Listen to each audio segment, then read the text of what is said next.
오늘 밤도 할머니의 달주머니를 가만히 열어봅니다. 나라에 큰 흉년이 들어 백성들이 굶주림에 허덕이던 시절의 이야기입니다. 마을마다 굶어 죽는 사람이 생겨났고 길가에는 구걸하는 이들이 넘쳐났습니다. 그런데 정작 궁궐 안은 달랐습니다. 높은 관직에 있는 대신들은 여전히 기름진 음식을 먹으며 권력 다툼에만 몰두하고 있었습니다. 젊은 임금 이연은 이런 현실의 깊은 번민에 빠져 있었습니다. 27의 나이, 왕위에 오른 지 겨우 3년째였던 그는 백성들의 고통을 알면서도 간신배들의 벽에 막혀 제대로 된 정치를 펼치지 못하고 있었습니다. 이렇게 궁궐 안에만 갇혀 있어서는 백성들의 진짜 고통을 알 수 없구나. 대신들의 말만 듣고 있어서는 진실을 볼 수 없어. 이연은 밤마다 고민에 잠을 이루지 못했습니다. 그러던 어느 날 밤, 그는 큰 결심을 하였습니다. 그래. 직접 백성들 사이로 들어가 보리라. 그들이 진짜 무엇을 원하고 무엇에 고통받는지 이 눈으로 직접 확인하리라. 이연은 용포를 벗고 남루한 선비 옷으로 갈아입었습니다. 평소 자신의 목숨을 지키던 충직한 무관, 강윤을 불러들였습니다. 강윤은 임금의 호위무사 중에서도 가장 뛰어난 무공을 지닌 장수였습니다. 32살의 나이였지만 그의 검술은 이미 천하에 소문이 자자했습니다. 키가 7척이 넘고 어깨가 우람한 그는 한눈에 봐도 범상치 않은 기운을 풍기는 사람이었습니다. 무엇보다 그는 임금에 대한 충성심이 하늘을 찌를 듯 높았고 어떤 위험 앞에서도 흔들림이 없는 사람이었습니다. 강윤, 과인을 따라 궁궐 밖으로 나가자. 전하, 무슨 말씀이시옵니까? 백성들 사이로 들어가 그들의 고통을 직접 보고 싶다. 그대도 사냥꾼 차림으로 변복하라. 강윤은 잠시 놀란 표정을 지었지만 곧 무릎을 꿇고 대답했습니다. 전하, 이 길은 험난할 것입니다. 소신이 목숨을 다해 전하를 지키겠나이다. 강윤, 그대의 충심을 믿는다. 하지만 이번 길에서는 그대도 나도 그저 평범한 백성일 뿐이네. 나를 선비나리라 부르게. 그대는 나의 종복인 척하라. 알겠나이다. 소신은 전하를 끝까지 모시겠나이다. 두 사람은 이렇게 약속하고 달이 없는 깊은 밤 궁궐 뒷문을 은밀히 빠져나갔습니다. 수루문장들도 모르게 그림자처럼 조용히 사라졌습니다. 사흘을 걸어 도읍에서 멀리 떨어진 산골 마을에 도착했습니다. 해는 이미 뉘엿뉘엿 넘어가고 있었고 마을 어귀의 작은 주막에서 불빛이 새어나왔습니다. 오늘 밤은 저 주막에서 쉬어가시는 것이 좋겠습니다. 그러세. 주막 안으로 들어서자 탁한 막걸리 냄새와 구수한 된장찌개 냄새가 뒤섞여 코끝을 자극했습니다. 주막 안에는 몇몇 나그네들이 술을 마시고 있었고 한쪽 구석에서는 주모가 손님들을 맡고 있었습니다. 어서 오시게나. 뭘 드시겠소? 따뜻한 국밥 2그릇과 막걸리 한 주전자 주시게. 이연과 강윤이 자리에 앉자 주막 안 사람들의 수군거림이 들려왔습니다. 그 무술인연 결국 잡혔다던데. 쉿! 큰 소리 내지 마시게. 영의정 어른 귀에 들어가면 우리도 무사치 못해. 허나 딱한 일이야. 겨우 물 깃는 계집애가 무슨 죄가 있다고. 이연은 귀를 기울였습니다. 무술이라니 궁궐에서 물을 깃고 허드렛일을 하는 여인을 말하는 것이 분명했습니다. 하지만 왜 무술이가 이 먼 산골까지 쫓겨나 잡혔다는 것일까요? 주모, 지금 사람들이 하는 이야기는 무슨 일인가? 주모는 잠시 망설이다가 작은 목소리로 말했습니다. 글쎄요. 열흘 전쯤 궁궐에서 쫓겨난 무수리 계집애가 이 마을로 도망쳐 왔답니다. 그런데 그 계집애가 영의정 대감댁의 비리를 알고 있다 하여 관군들이 뒤쫓아왔다지 뭡니까? 비리라니? 곡식 밀매요. 백성들 먹을 곡식을 빼돌려 몰래 팔아먹었다는 겁니다. 그 무수리 계집애가 증거를 갖고 도망쳤다는데 사흘 전 이 주막 근처에서 관군들한테 들켰답니다. 이연의 눈빛이 날카로워졌습니다. 그 여인은 지금 어디에? 주막 뒤편 헛간에 숨겨뒀답니다. 주막 주인 영감이 불쌍히 여겨서요. 근데 관군들이 내일 아침이면 다시 올 거라 하니 그 순간 주막 밖에서 말발굽 소리가 들려왔습니다. 영의정 대감의 명시다. 역정년을 내놓아라. 주막 문이 벌컥 열리며 5명의 관군이 들이닥쳤습니다.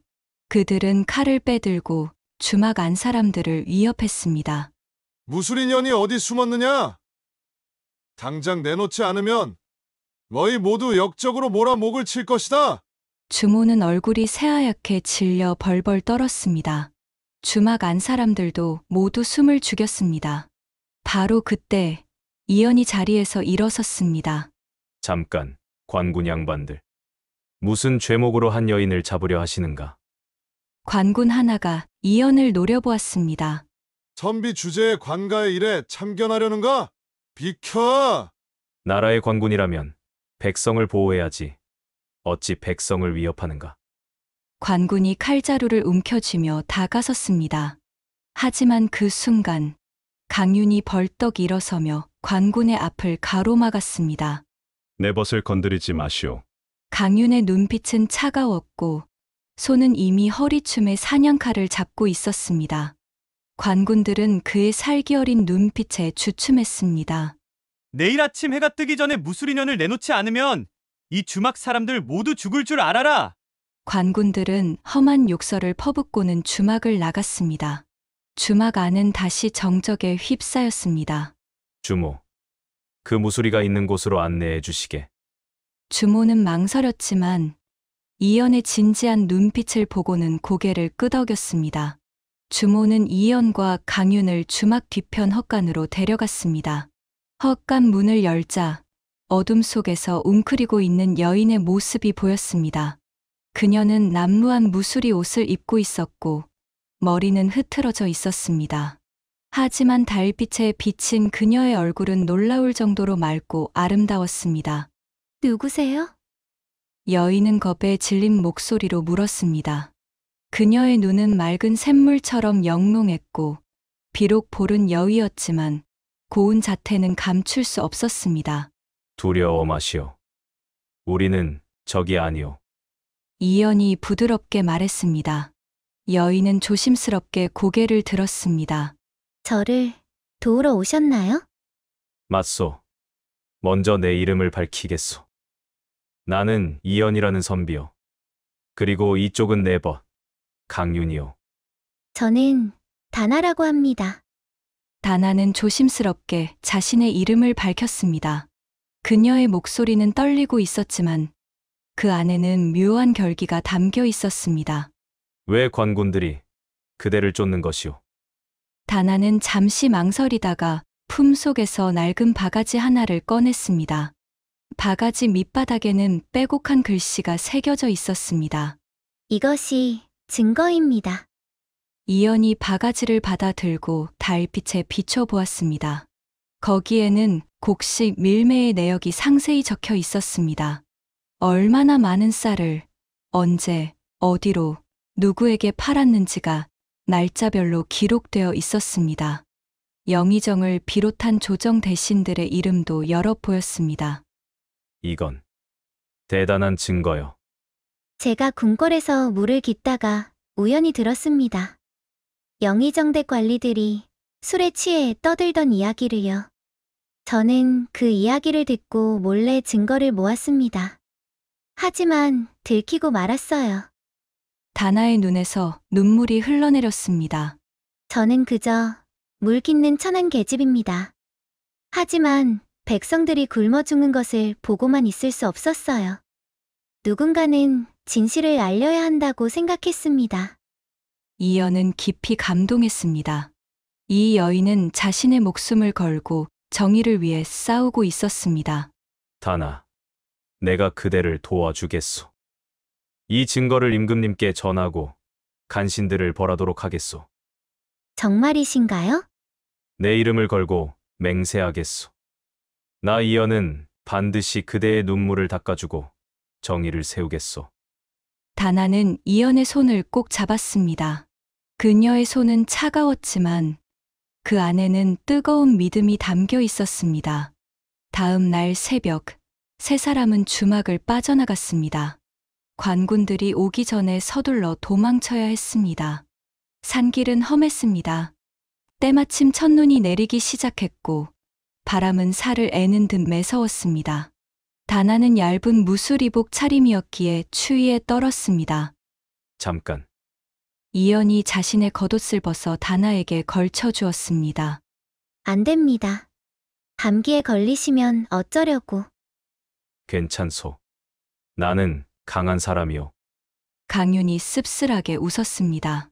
정작 제일 약하신 분인데 말씀이십니다.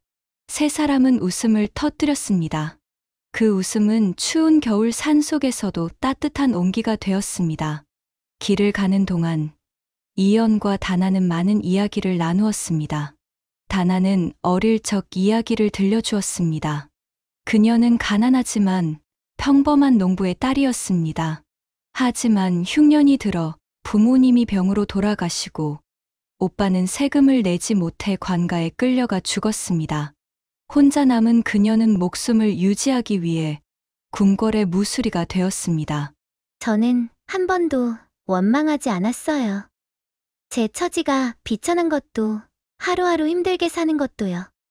하지만 백성들이 굶어 죽는데 간신들은 살찐 배를 두드리며 웃는 모습을 보고는 참을 수 없었어요. 다나는 참으로 용기 있는 여인이오. 아닙니다. 저는 겁쟁이에요. 지금도 무서워서 떨리는걸요. 두려움을 느끼면서도 옳은 일을 하는 것. 그것이 바로 진정한 용기요. 다나는 이연을 물끄러미 바라보았습니다. 이 선비는 참으로 특별한 사람이었습니다. 신부는 낮은 선비라 하지만 말투며 행동거지가 보통 사람과는 달랐습니다. 어딘가 귀하게 자란 분 같았습니다. 선비님은 어찌 저 같은 천한 것을 도우려 하시나요? 전하다니. 무슨 말이오. 사람의 귀천은 신분이 아니라 마음가짐으로 정해지는 것이오. 다나의 마음은 누구보다 고귀하오. 다나의 볼이 붉어졌습니다. 태어나서 처음으로 누군가에게 이런 말을 들었습니다. 그렇게 사흘을 걸었습니다. 밤에는 산속 동굴이나 폐가에서 쉬었고 낮에는 관군의 눈을 피해 험한 산길로만 다녔습니다. 다나는 비록 여자였지만 강인했습니다. 산길이 힘들어도 불평하지 않았고 오히려 이연과 강윤을 챙겼습니다. 어느 날 저녁 동굴에서 쉬고 있을 때였습니다. 다나가 품속에서 무언가를 꺼냈습니다. 작은 천 보자기에 쌓인 것이었는데 펼쳐보니 떡 2개가 들어 있었습니다. 선비님, 강윤 나리 드세요. 제가 마을에서 얻어온 것입니다. 다나는 먹지 않았소? 저는 괜찮아요. 두 분이 드셔야 합니다. 이연은 떡을 셋으로 나누었습니다. 함께 먹읍시다. 우리는 이제 동료요. 그날 밤 다나는 이연의 모습을 물끄러미 바라보았습니다. 달빛에 비친 이연의 얼굴은 고귀하면서도 온화했습니다. 다나는 가슴 한쪽이 이상하게 두근거리는 것을 느꼈습니다. 이 분은 도대체 어떤 분이실까? 선비라고 하셨지만 저런 분이 그냥 평범한 선비일 리 없는데. 엿새째 되는 날, 세 사람은 작은 마을에 도착했습니다. 장날이라 마을은 사람들로 붐볐습니다. 하지만 시장은 활기차기보다는 어딘가 침울한 분위기였습니다. 쌀이 없네, 쌀이. 올해도 굶어 죽겠구만. 사람들의 한숨 소리가 여기저기서 들려왔습니다. 이연은 한 쌀 가게 앞에 멈춰 섰습니다.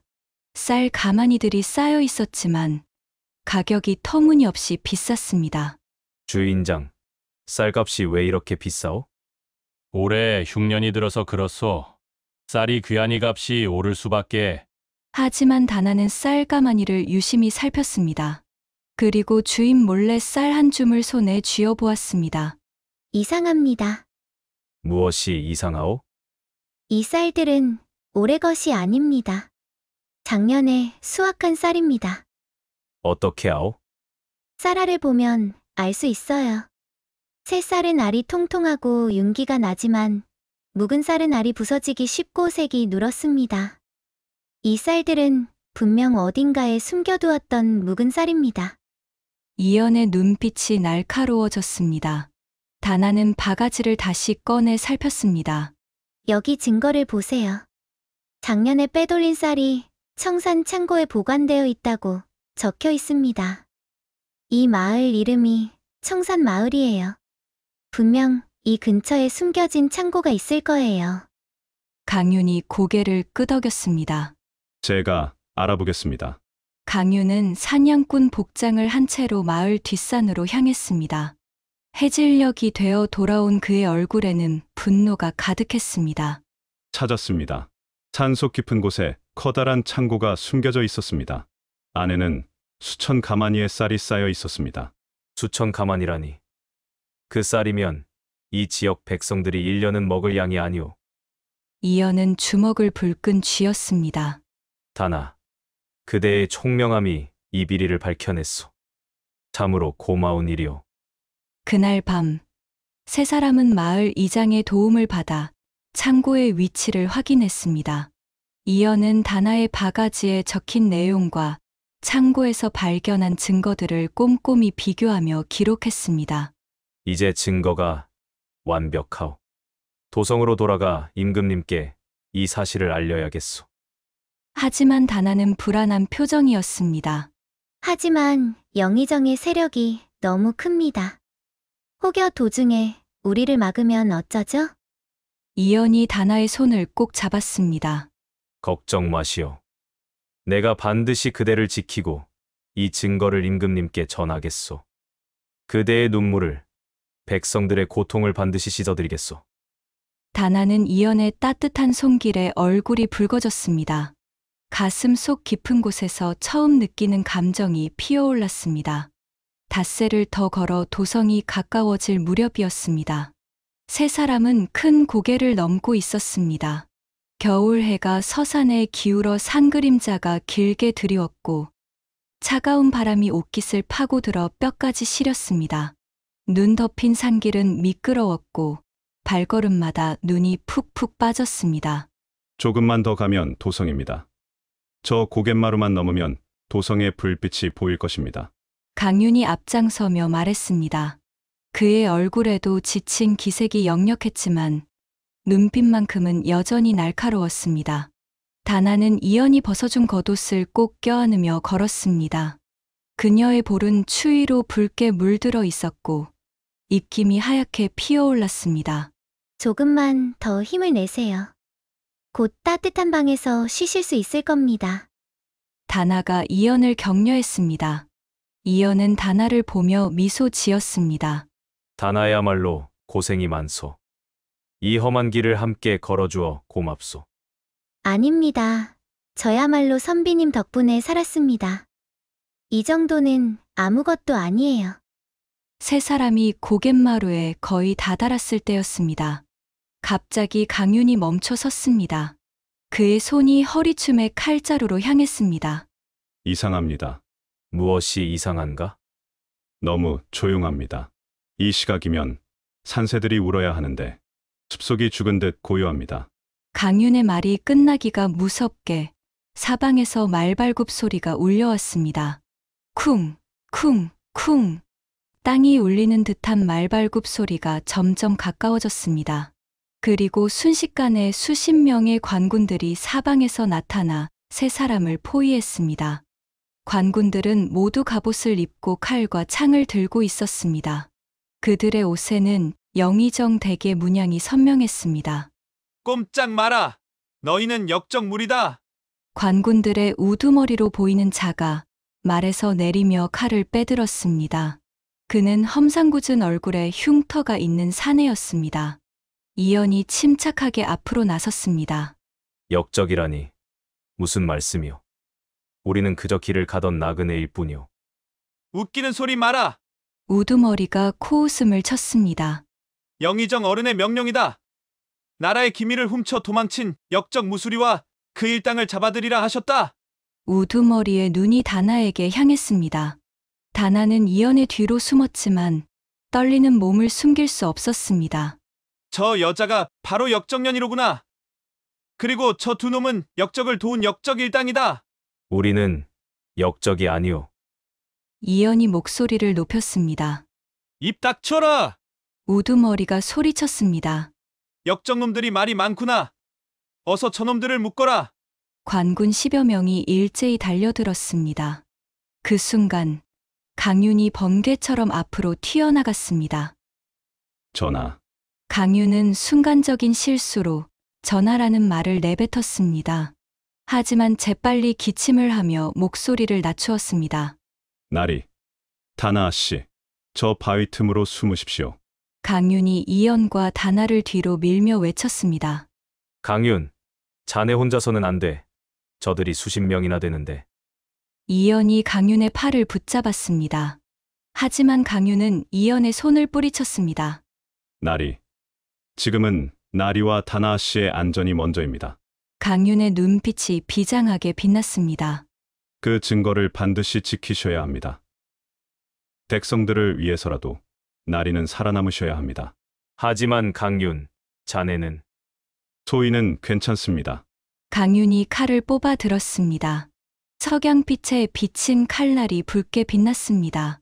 소인이 10여 년간 무예를 갈고 닦은 것이 바로 이 날을 위해서였습니다. 강윤은 단 한순간도 망설이지 않았습니다. 그는 이연을 향해 마지막으로 깊이 고개를 숙였습니다. 소인이 시간을 벌겠습니다. 부디 살아서 이 나라를 구하십시오. 강윤, 이연의 외침도 허공에 흩어졌습니다. 강윤은 이미 수십 명의 관군을 향해 달려들고 있었습니다. 물러서라. 내 칼을 막을 자 있으면 나와보라. 강윤의 외침이 산골짜기에 메아리쳤습니다. 그의 칼놀림은 귀신 같았습니다. 첫 번째 칼질에 관군 하나가 팔을 움켜쥐며 쓰러졌습니다. 두 번째 칼질에 또 한 명이 다리를 잡고 비명을 질렀습니다. 세 번째, 네 번째. 강윤의 칼은 쉴 새 없이 움직였습니다. 10여 년간 임금을 곁에서 모시며 갈고 닦은 무예가 폭풍처럼 쏟아졌습니다. 관군들은 강윤의 무서운 칼솜씨에 주춤거렸습니다. 저놈은 보통 사람이 아니다. 물러서라. 함부로 덤비지 마라. 관군들이 겁을 먹고 뒤로 물러섰습니다. 강윤은 그 틈을 타 이연과 다나를 돌아보았습니다. 어서 가십시오. 지금입니다. 이연은 다나의 손을 잡고 뒤쪽 바위 틈으로 달렸습니다. 바위 뒤에 숨어서 두 사람은 강윤이 홀로 수십 명과 싸우는 모습을 지켜보아야 했습니다. 겁먹지 마라. 저놈 혼자다. 모두 달려들어라. 우두머리가 소리쳤습니다. 관군들이 다시 용기를 내어 사방에서 강윤을 향해 달려들었습니다. 강윤은 원을 그리며 칼을 휘둘렀습니다. 그의 칼은 마치 살아있는 뱀처럼 움직였습니다. 하지만 아무리 강윤이 뛰어난 무사라 해도 수십 명을 상대하기에는 역부족이었습니다. 선비님, 강윤나리가 위험합니다. 다나가 울먹이며 말했습니다. 그녀의 눈에서 눈물이 흘러내렸습니다. 나도 안다. 이연의 목소리도 떨렸습니다. 하지만 지금 나가면 강윤의 희생이 헛되게 된다. 강윤이 목숨을 걸고 만든 기회를 헛되이 할 수 없어. 이연의 눈에서도 눈물이 흘러내렸습니다. 그는 주먹을 불끈 쥐고 이를 악물었습니다. 손톱이 손바닥에 파고들어 피가 났지만 이연은 그것조차 느끼지 못했습니다. 강윤은 용맹하게 싸웠습니다. 그의 칼은 쉴 새 없이 움직였고 관군들이 하나씩 쓰러졌습니다. 하지만 중과부적이었습니다. 한 관군의 창이 강윤의 어깨를 스쳤습니다. 피가 흘렀지만 강윤은 멈추지 않았습니다. 또 다른 칼이 그의 허벅지를 베었습니다. 강윤은 비틀거렸지만 다시 일어섰습니다. 이놈!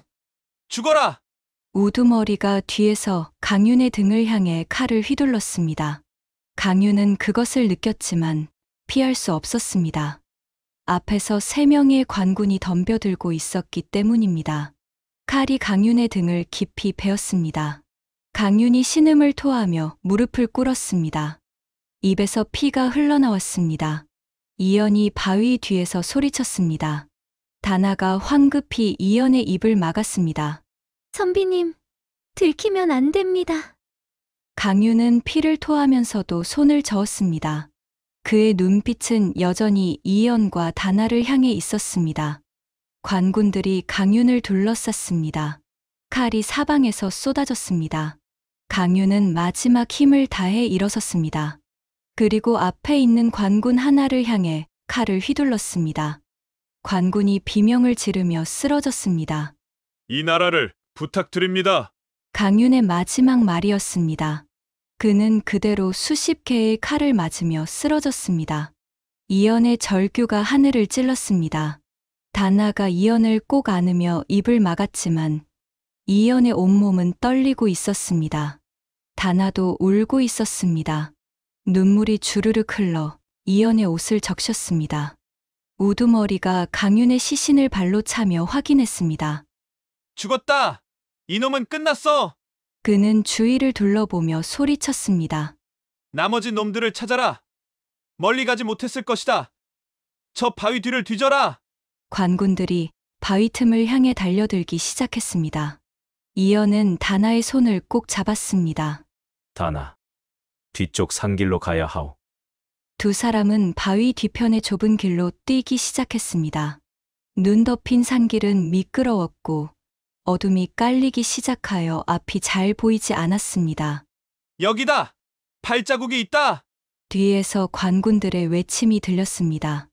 고지어 말발굽 소리와 고함 소리가 점점 가까워졌습니다. 선비님, 빨리 가세요. 다나가 다급하게 말했습니다. 하지만 그녀의 발이 눈에 빠져 넘어질 뻔했습니다. 이연이 재빨리 다나를 붙들어 일으켰습니다. 함께 가는 거요. 다나, 절대 그대를 두고 가지 않겠소. 두 사람은 필사적으로 달렸습니다. 숨이 턱까지 차올랐고 다리가 후들거렸지만 멈출 수 없었습니다. 뒤에서는 관군들의 고함 소리가 점점 가까워졌습니다. 저기다! 저기 있다! 놓치지 마라! 산길을 한참 내려가던 중 갈림길이 나왔습니다. 한쪽은 도성으로 가는 큰 길이었고 다른 쪽은 깊은 숲속으로 들어가는 좁은 길이었습니다. 이연은 잠시 망설였습니다. 큰 길로 가면 빠르지만 들킬 위험이 컸고 숲속으로 가면 안전하지만 도성에서 멀어지는 것이었습니다. 바로 그때 다나가 갑자기 멈춰 섰습니다.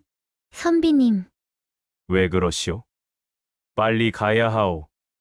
이연이 다급하게 다나의 손을 잡아 끌었습니다. 하지만 다나는 움직이지 않았습니다. 저는 더 이상 선비님께 짐이 될 수 없습니다. 다나의 목소리가 떨렸지만 그녀의 눈빛에는 결연한 빛이 서려 있었습니다. 무슨 소리여? 함께 가는 거라 했소. 선비님, 보세요. 다나가 자신의 다리를 가리켰습니다. 그녀의 치마가 찢어져 있었고 다리에서 피가 흐르고 있었습니다. 아까 넘어질 때 바위에 부딪힌 것이었습니다. 저는 더 이상 빨리 걸을 수가 없습니다. 선비님께 짐만 될 뿐입니다. 그게 무슨 소리여? 내가 업고라도 가겠소. 이연이 다나를 업으려 했습니다. 하지만 다나는 고개를 저었습니다. 선비님, 강윤 나리께서 목숨을 걸고 만들어주신 기회입니다. 저 때문에 그 희생을 헛되게 할 수는 없습니다. 선비님은 반드시 살아서 도성에 가셔야 합니다. 다나의 목소리가 단호했습니다. 그 증거를 임금님께 전하셔야 합니다. 백성들을 위해서라도, 강윤 나리를 위해서라도 선비님만은 반드시 살아남으셔야 합니다. 그렇다고 그대를 버리고 갈 수는 없소. 이연의 목소리가 떨렸습니다. 나는 그럴 수 없소. 그대 없이는. 선비님, 다나가 이연의 얼굴을 두 손으로 감쌌습니다. 그녀의 손은 차가웠지만 눈빛은 따뜻했습니다. 저는 괜찮습니다. 저는 원래 천한 무수리일 뿐입니다. 하지만 선비님은 다릅니다. 선비님은 이 나라를 바꿀 수 있는 분입니다. 저를 잊지 말아주세요. 그것만으로 충분합니다. 다나는 품속에서 작은 놀이개 하나를 꺼내 이연의 손에 쥐어주었습니다. 그것은 그녀가 어릴 적 어머니에게서 받은 유일한 물건이었습니다. 이것을 보실 때마다 저를 기억해 주세요. 그리고 백성들을 기억해 주세요. 안 돼. 다나. 이건 그대의. 하지만 다나는 이미 이연의 손을 뿌리치고 관군들이 오는 쪽으로 뛰어가고 있었습니다. 여기요. 제가 여기 있어요. 저를 잡아가세요. 다나의 외침이 산골짜기에 울렸습니다. 이연이 다나를 향해 달려가려 했습니다. 하지만 그의 발은 땅에 붙은 듯 움직이지 않았습니다. 강윤의 마지막 눈빛이 다나의 간절한 눈물이 그를 붙잡고 있었습니다. 다나는 관군들 앞에 섰습니다. 관군들이 그녀를 둘러쌌습니다. 그래! 내년이 바로 역정년이로구나! 우두머리가 다나를 내려다보며 비웃었습니다. 이 모든 일은 제가 꾸민 것입니다. 다나가 떨리는 목소리로 외쳤습니다. 저 선비님은 아무 죄가 없습니다. 제가 억지로 끌고 다닌 것입니다. 저를 잡아가세요. 그래? 내년 혼자 한 짓이라고? 우두머리가 의심스러운 눈초리로 주위를 둘러보았습니다. 그럼 그 선비놈은 어디로 갔느냐? 모릅니다. 도망갔을 겁니다. 제가 너무 무서워서 저를 버리고 도망갔을 겁니다. 다나가 거짓말을 했습니다. 그녀의 목소리는 떨렸지만 눈빛만큼은 결연했습니다. 에잇! 됐다! 일단 2년이라도 잡았으니 됐어. 어차피 증거만 있으면 되는 거 아니냐? 우두머리가 손을 내저었습니다. 2년을 묶어라. 영의정 어른께 끌고 가라. 증거가 어디 있는지 신문하면 알아낼 것이다. 관군 하나가 다나의 머리채를 거칠게 잡아 끌었습니다. 다나는 아픔을 참으며 이연이 숨은 방향을 힐끗 바라보았습니다. 선비님, 제발 도망가세요. 다나가 마지막으로 외쳤습니다. 부디 살아서 이 나라를 구해주세요. 관군들이 다나를 결박하기 시작했습니다. 거친 밧줄이 그녀의 가느다란 손목에 감겼습니다. 다나는 고통스러워했지만 소리를 내지 않았습니다. 가자! 어서 영의정 어른께 데려가자! 관군들이 다나를 끌고 가기 시작했습니다. 다나는 끌려가면서도 계속 뒤를 돌아보았습니다. 어둠 속 어딘가에 이연이 있다는 것을 알고 있었습니다. 선비님, 제발 무사하시길. 제발. 다나의 눈에서 눈물이 흘러내렸습니다. 하지만 그것은 슬픔의 눈물만은 아니었습니다. 자신이 사랑하는 사람을 지켰다는 그 사람이 살아서 위대한 일을 할 수 있게 했다는 뿌듯함도 함께 담겨 있었습니다. 이연은 나무 뒤에 숨어 그 모습을 지켜보았습니다. 그의 온몸이 떨렸습니다. 치를 떨 만큼 분노했고 가슴이 찢어질 듯 아팠습니다. 다나, 미안하오. 정말 미안하오. 이연은 손에 쥔 놀이개를 꼭 쥐었습니다. 반드시 구하러 오겠소. 기다리시오. 조금만 기다리시오. 이연은 눈물을 흘리며 반대쪽 산길로 뛰기 시작했습니다. 발이 눈에 빠지고 가지에 얼굴이 긁혔지만 그는 멈추지 않았습니다. 관군들의 고함 소리가 점점 멀어졌습니다. 어둠이 깔렸고 추위가 뼈를 에었지만 이연은 계속 달렸습니다. 강윤, 다나, 기다리시오. 내가 반드시 복수하고 정의를 세우리다. 이연은 밤새도록 산길을 달렸습니다. 달빛도 없는 깜깜한 밤이었습니다. 발밑이 보이지 않아 수없이 넘어졌지만 그는 일어나서 다시 달렸습니다. 무릎이 깨져 피가 났고 손바닥에는 가시가 박혔지만 고통을 느낄 겨를이 없었습니다. 머릿속에는 오직 한 가지 생각뿐이었습니다. 다나를 구해야 한다. 빨리 가야 한다. 새벽이 밝아올 무렵 이연은 작은 시냇가에 도착했습니다. 목이 타서 견딜 수 없었습니다. 그는 시냇물에 얼굴을 담그고 물을 마셨습니다. 차가운 물이 목구멍을 타고 내려갔지만 가슴 속의 불은 꺼지지 않았습니다. 물에 비친 자신의 얼굴을 보았습니다.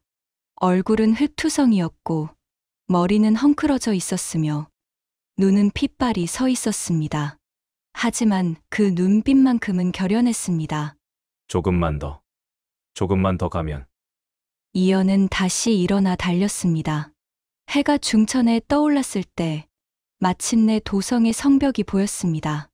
저 멀리 웅장한 궁궐의 지붕이 아침 햇살에 반짝이고 있었습니다.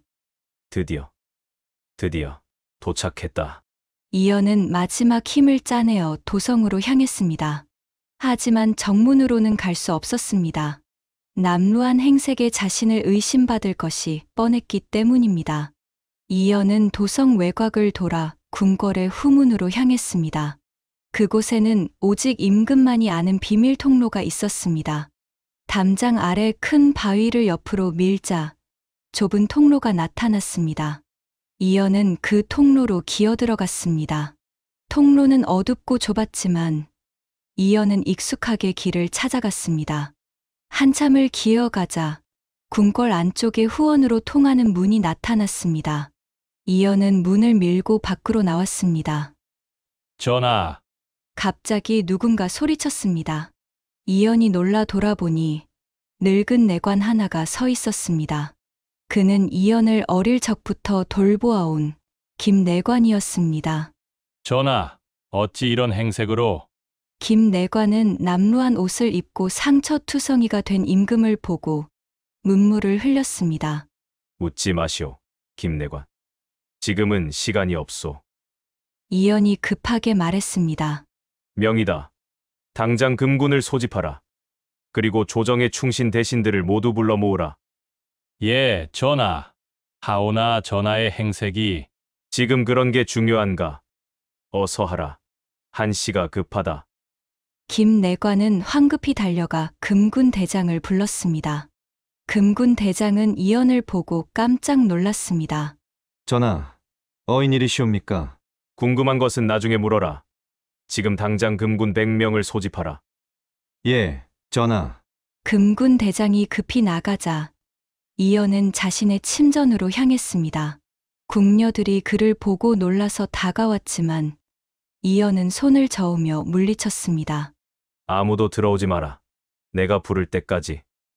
이연은 침전 문을 닫고 서둘러 용포를 꺼냈습니다. 손이 떨렸습니다. 분노 때문인지 초조함 때문인지 알 수 없었습니다. 용포를 갖춰 입고 허리에 용검을 찼습니다. 그리고 다나가 목숨 걸고 지켜준 바가지와 기록들을 꺼내 책상 위에 펼쳐 놓았습니다. 바가지를 보는 순간 다나의 얼굴이 떠올랐습니다. 그녀의 맑은 눈빛이, 따뜻한 미소가, 그리고 마지막으로 끌려가던 그 모습이. 다나, 조금만 기다리시오. 이연은 주먹을 불끈 쥐었습니다. 1시각쯤 지났을까 김내관이 다시 들어왔습니다. 전하, 금군들이 모두 집결했나이다. 그리고 김내관이 말을 흐렸습니다. 그리고 전하, 급보가 있나이다. 김내관의 얼굴이 창백했습니다. 무슨 급보인가? 영의정 한석범이 역적 무수리를 잡아 도성 밖 관하로 끌고 갔다 하옵니다.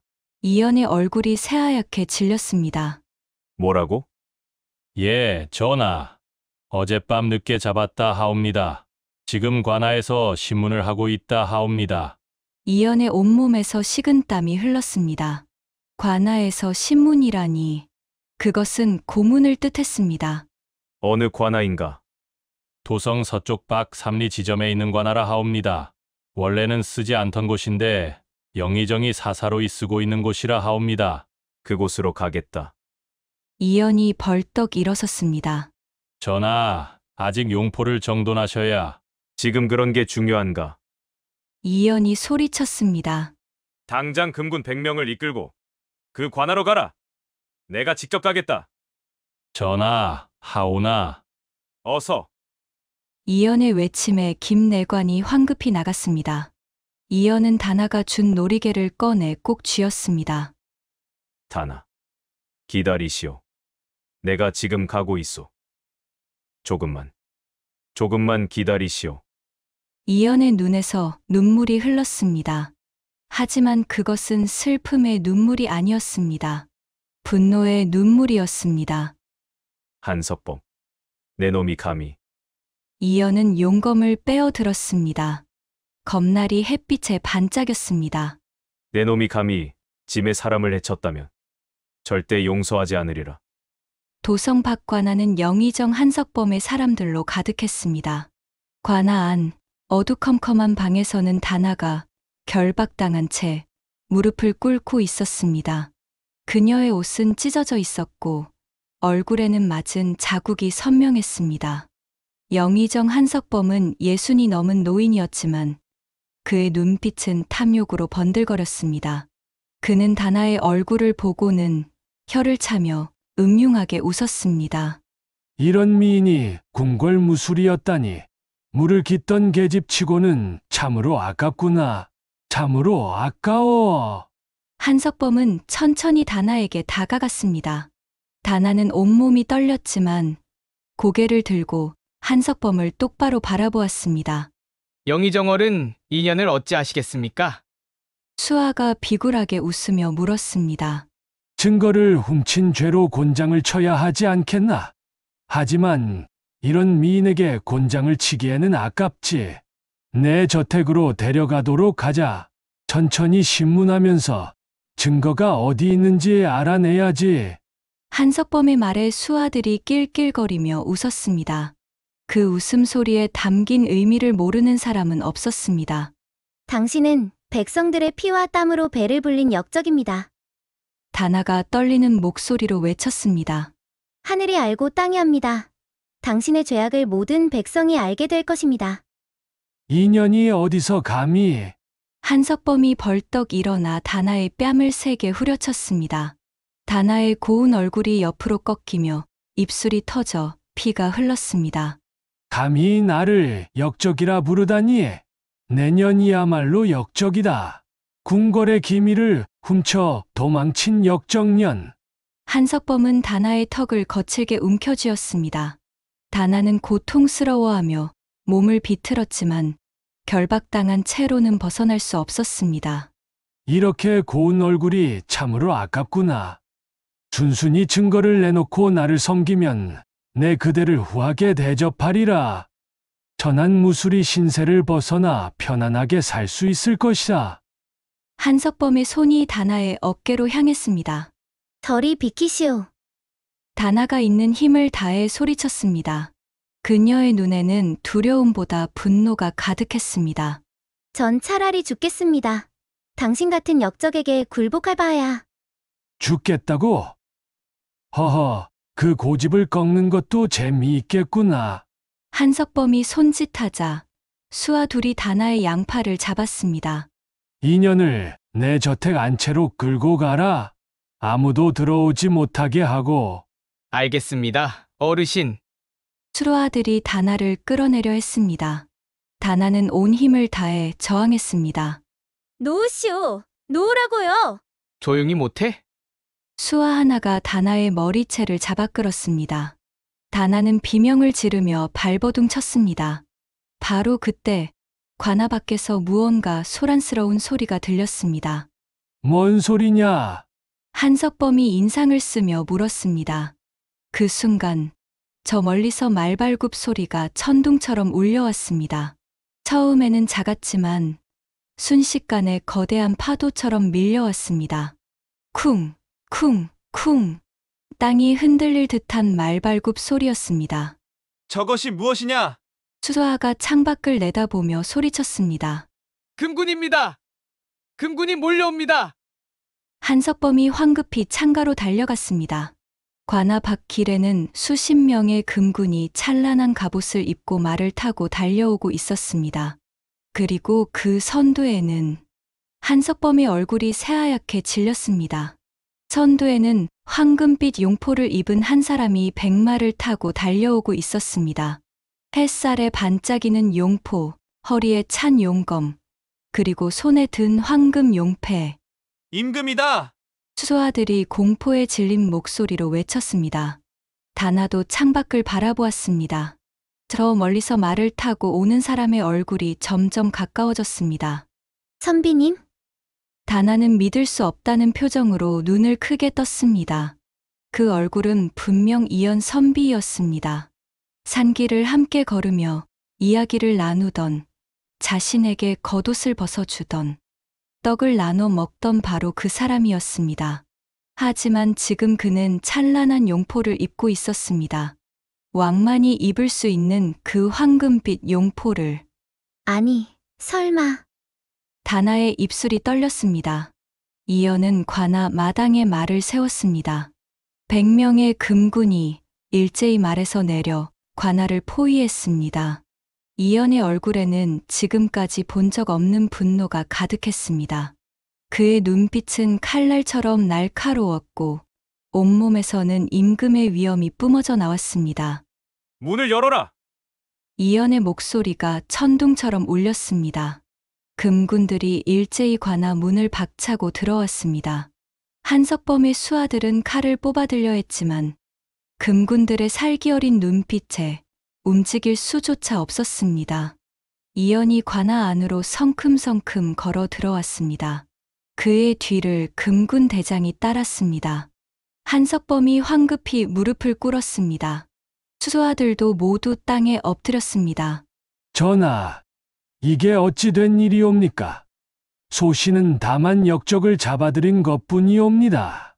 이연은 한석범을 거들떠 보지도 않고 다나가 있는 방으로 향했습니다. 방문을 열자 결박당하고 찢어진 옷을 입은 채 바닥에 쓰러져 있는 다나가 보였습니다. 이연이 달려가 다나를 일으켰습니다. 다나의 얼굴에는 맞은 자국이 선명했고 입술에서는 피가 흐르고 있었습니다. 다나는 혼란스러운 눈빛으로 이연을 바라보았습니다. 눈물이 주르륵 흘러내렸습니다. 이연은 조심스럽게 다나의 결박을 풀어주었습니다. 그의 손이 떨리고 있었습니다. 분노 때문인지 슬픔 때문인지 알 수 없었습니다. 누가 감히 이런 짓을. 이연이 돌아서서 한석범을 노려보았습니다. 그의 눈빛은 불타오르는 듯했습니다. 한석범! 내가 감히 짐의 백성에게 이런 짓을 하였느냐? 이연의 외침에 관아 전체가 떨렸습니다. 짐이 직접 백성들 사이에 들어가 보았노라. 내 놈이 얼마나 많은 악행을 저질렀는지, 백성들의 고열을 얼마나 빨아먹었는지 짐이 두 눈으로 직접 보았노라. 이연은 품속에서 다나의 바가지를 꺼내 들었습니다. 그 바가지에는 한석범의 모든 비리가 빼곡히 적혀 있었습니다. 이것이 바로 내 놈의 죄를 담은 증거다. 곡식 밀매, 뇌물수수, 백성 착취. 내 놈의 죄목이 이 작은 바가지에 가득하구나. 한석범의 얼굴이 흙빛으로 변했습니다. 전하, 그것은 모함이옵니다. 모함이라고? 이연이 차갑게 웃었습니다. 짐이 직접 청산 마을의 비밀 창고를 확인했노라. 그 안에 쌓인 수천 가마니의 쌀을, 백성들이 굶어 죽는 동안 내 놈이 숨겨둔 그 쌀을. 이연은 다나를 향해 돌아섰습니다. 이 증거를 모은 사람이 바로 이 여인이다. 이연의 목소리가 떨렸습니다. 천한 무수리의 몸으로 목숨을 걸고 정의를 위해 싸운 여인이다.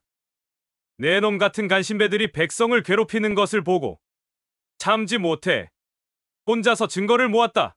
다나는 고개를 들었습니다. 이연의 눈빛과 마주쳤습니다. 그 눈빛에는 분노만이 아니라 깊은 애틋함이 담겨 있었습니다. 그런데 내 놈은 감히 이 여인을. 이연은 말을 잇지 못했습니다. 분노가 목을 막았습니다. 이연이 다나를 부드럽게 불렀습니다. 그대가 나를 선비님이라 불렀던 그 순수한 마음, 짐은 잊지 못하오. 그대는 짐이 왕인 줄 모르고도 짐을 믿어주었소. 목숨을 걸고 정의를 위해 싸웠소. 그 고귀한 마음의 짐은 이연의 눈에서 눈물이 흘렀습니다.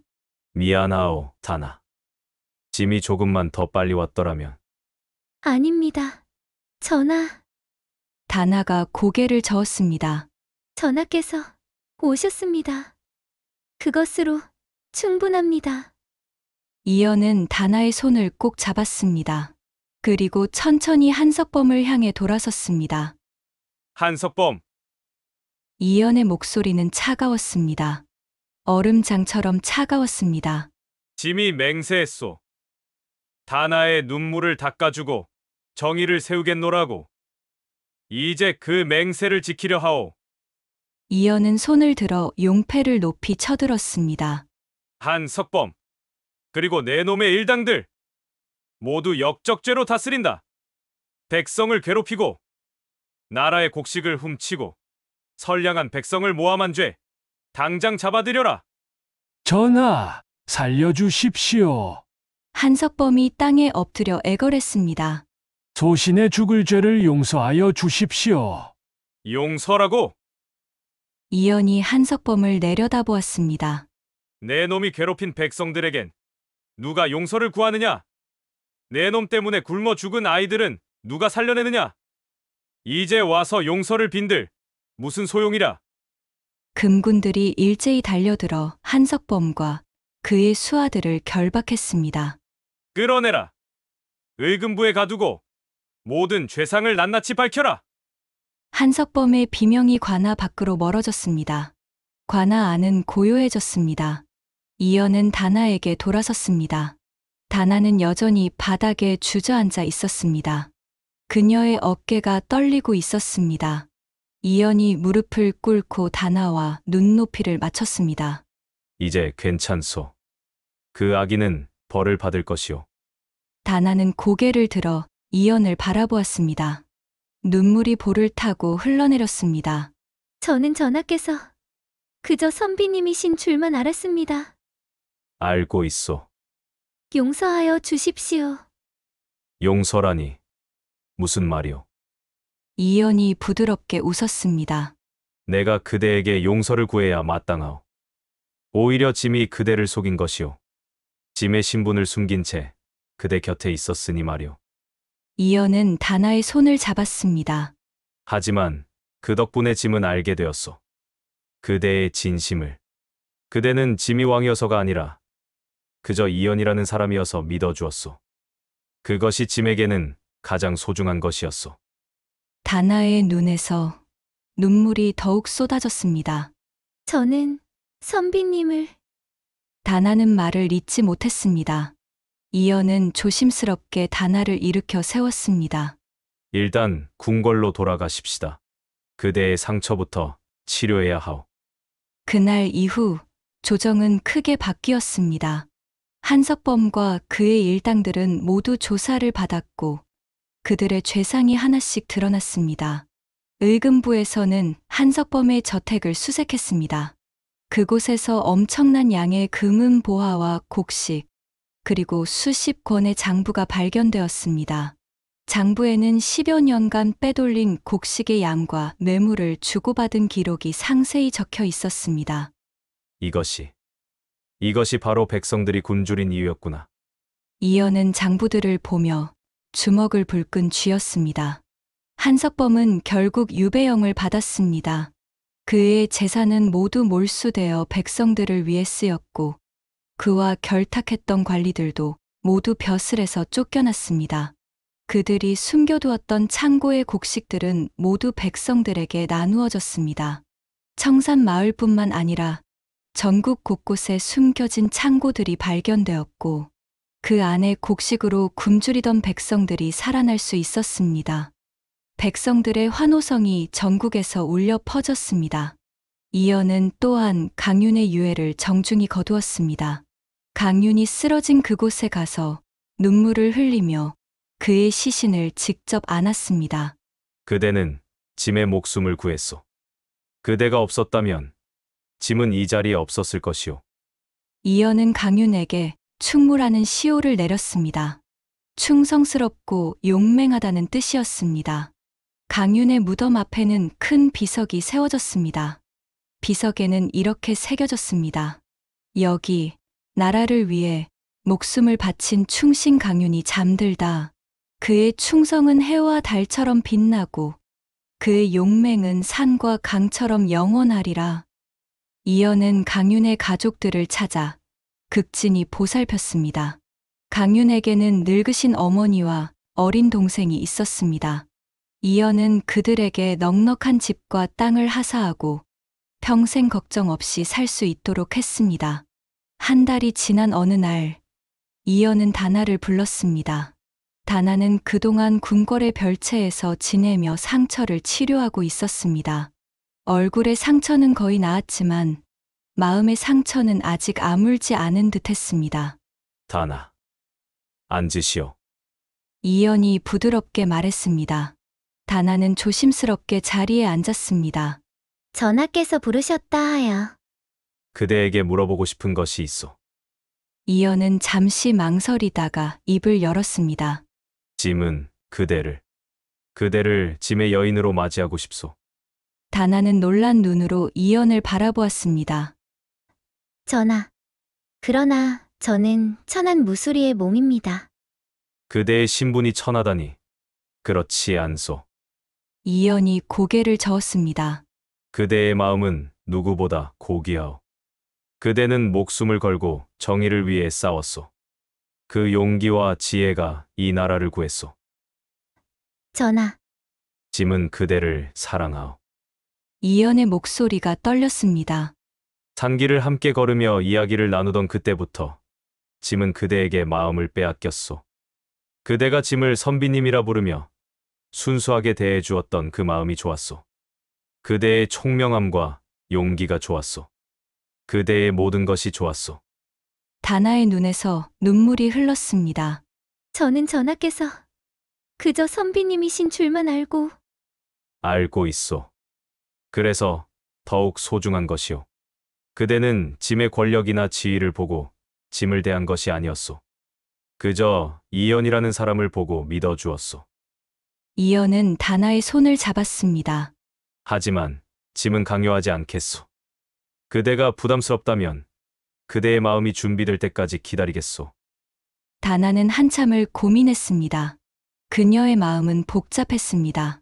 한편으로는 이연을 향한 마음이 있었지만 다른 한편으로는 자신의 신분 때문에 주저되었습니다. 전하. 다나가 조심스럽게 입을 열었습니다. 소녀는 전하를 배울 때마다 가슴이 떨립니다. 선비님이라 불렀던 분이 이 나라의 임금님이시라는 것이 아직도 믿기지 않습니다. 하오나. 다나는 이연의 눈을 똑바로 바라보았습니다. 소녀는 전하의 마음을 알고 있습니다. 그 진심을 느낍니다.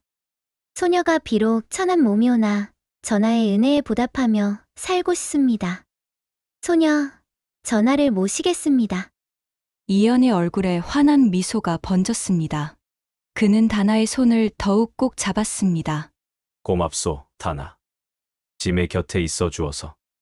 그날 이후 다나는 후궁으로 책봉되었습니다.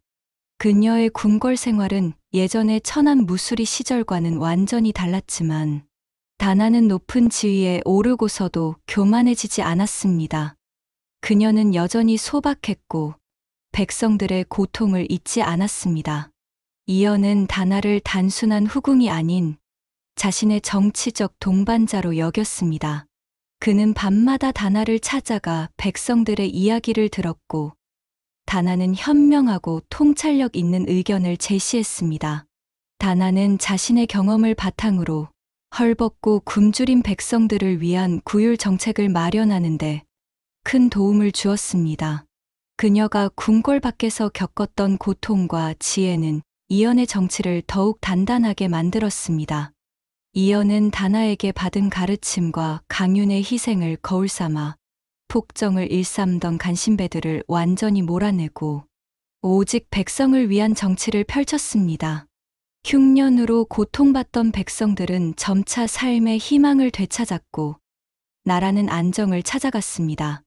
물을 깃던 천안 무수리가 나라를 구하고 임금의 동반자가 된 이 이야기는 훗날 조선에서 가장 아름다운 사랑과 정의의 전설로 남아 오래도록 백성들의 입에 오르내리게 되었습니다. 왕위에 오른 임금과 신분을 뛰어넘은 여인의 진실한 마음이 메말랐던 땅에 단비를 내리고 고통받던 백성들에게 영원한 봄을 선사한 것입니다. 여러분, 슬프고도 아름다운 이연과 다나의 사랑 이야기는 여기서 마치겠습니다. 여러분의 밤이 따뜻하고 평안하기를 바랍니다.